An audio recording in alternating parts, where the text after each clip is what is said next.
Swanson looking for the final out. Pitch on the way to Trout. Way up and in, all the way to the backstop. A fastball right over the top of Trout. Hits the backstop on the fly as the intentional walk to Trout. If you're going to hit me in the ribs.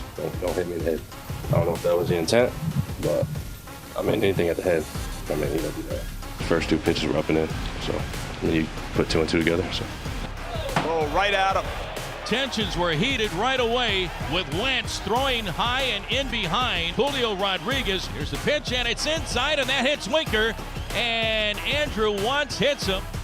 Winker going over toward the dugout, and both benches are emptying. Didn't really matter what was said. They threw a ball over Julio's head, and I wasn't really trying to talk to anybody. They're starting to throw punches. Holy smokes, we got a full melee going on in the on-deck circle. Everybody throwing punches. Just know I got your back. When stuff hits the fan, I got you. I'm going to be the first one out there every time. Can't remember the last time we have seen one of these with the Angels and an opposing team, and it's not done. It is not done. Yeah, it just escalated, and not sure how, but sometimes they do happen like this. It's pretty clear what was going on. They switched, put an opener in there to throw some balls at us, and got out of hand from there. Wow, good old-fashioned Donnybrook going on in Orange County, California. Mariners and Angels. These are the ejections here from Sunday's brawl. Service Crawford, Rodriguez, and Winker. And for the Angels, Nevin, Iglesias, Tepera, and Wentz, who got it started looking for Julio Rodriguez. That came on Sunday. We're bringing you inside Studio 42 with Bo and Dan. I'm Fran. No discipline yet, so obviously as soon as we get that, we'll pass it along if we get it today here. But Bo, I'm going to go to you first here. Take us back. What got this whole thing started? Well, I think when you go back, I think it started with Justin Upton being hit a few games ago. Oh, okay, yeah, you go back to the middle of the month. Yeah. I think that started it, and there was retaliation that was due. Now, when you look at the events of yesterday, I'm going to start out by saying this. Experience is probably our best teacher. Okay. And because I've sat in that chair and understand what it is from a manager standpoint to want to protect your guys, you also have to realize that as the manager, your job is to diffuse situations once they become, situations. A melee. Right. And as I unfold and unpack everything that happened, you can say, okay, we're going to hit the first guy, and you can do it the first batter of the game. And you're talking about in the response to Mike Trout getting buzzed. In response to Mike Trout being basically buzzed. Right. And I agree with Mike Trout. If you're going to hit me, it better be from the waist down. It better not be at my head. Right. Okay? But once you miss, to me, you got to move on. Once you miss, then you're talking about Sunday when you're saying retaliation. The retaliation so and the ball goes over his head. At that point, okay, you were sent in there to do a job. You missed. It's over. At some point, you may decide to get them again, Dan, but it can't be that game. Couldn't agree with you more 100%. That pitch that was up and in, and there you see, this is the residual. The next hitter, or the next inning, Jesse Winker gets hit. Now, this is also, you put a pitcher in a very difficult spot. Now, if that ball was meant to be in the prior inning to Rodriguez to hit him and he missed it, I agree with you. Then you call it off for that day and you wait for another time where you feel, hey, we can even the score on this deal. And then real quick, and just the other thing to make it interesting, because Wentz was an opener, so he comes back in the second inning when, in theory, he could have been done, after one inning, but he comes back to kind of finish the job on Winker. And that's kind of where things took off. Yes. I think that's what makes it worse. Because he was able to record 3 outs. He went into the dugout. Right. And came back out of the dugout. Which, at that point, Seattle was saying, okay, we're not target practice. Right. If he would have hit the first guy, okay, Rodriguez would have went to first base. Seattle may have retaliated at some point down the road, but you would not have had a melee. The melee only came about because they continued to try to hit them after they poorly executed the hit batter. And what I took a little exception with, too, the pitch in the first inning to Rodriguez, that ball, for my liking, is a little bit too close to the shoulder head area. Absolutely. Listen, it missed him and it went up and behind. But I'm with Bo. There's a way to go about doing it.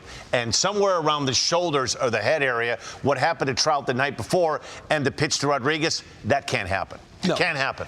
And so, Bo, then from your perspective, I mean, when things start to get out of control, how do you harness them and get them back in control? Well, when you look at that, and I'm just going to use this situation. Okay.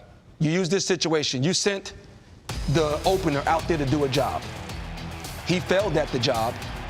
You bring in whoever is going to come behind him, and you chop it up for another day. As the manager at that point, you may have given that order. That order was carried out unsuccessfully. You now have to face your team and go, okay, we tried. We didn't succeed at what we wanted to do, but this team is in my division. You know how many times you're going to play them? Right. It didn't have to be done today. But when you look at the fact that the emotional part of it kind of superseded the job of how do I diffuse this situation? Because sending him back out there to hit the next guy, that automatically was going to start a fight. And Dan, sometimes there's some other stuff bubbling up under the surface as well in terms of balls being thrown at batters, whether it's intentional or not.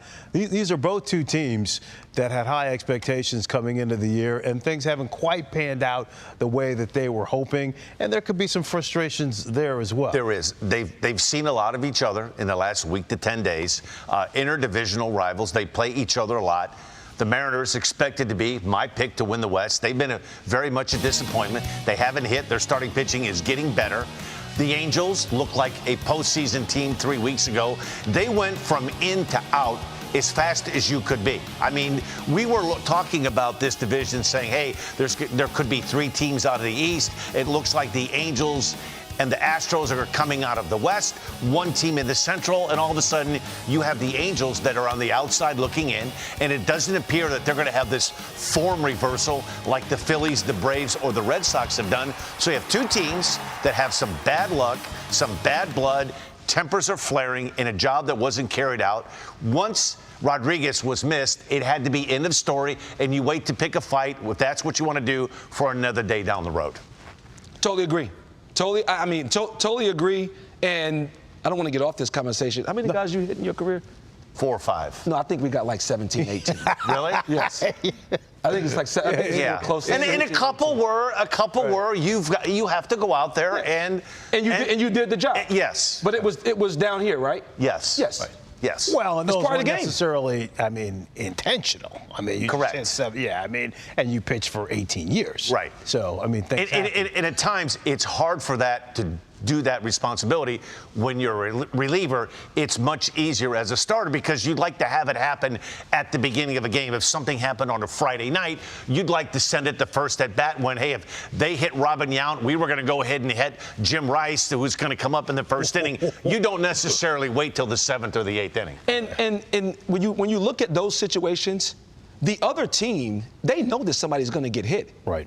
So if it's done properly and the person is hit, in the back or in the leg, they go to first base and they say, okay, you got me. Real quick, we have to move on, I know, but just real quick, is it over? So you manage both of these teams. Are you telling your team, hey, this is done?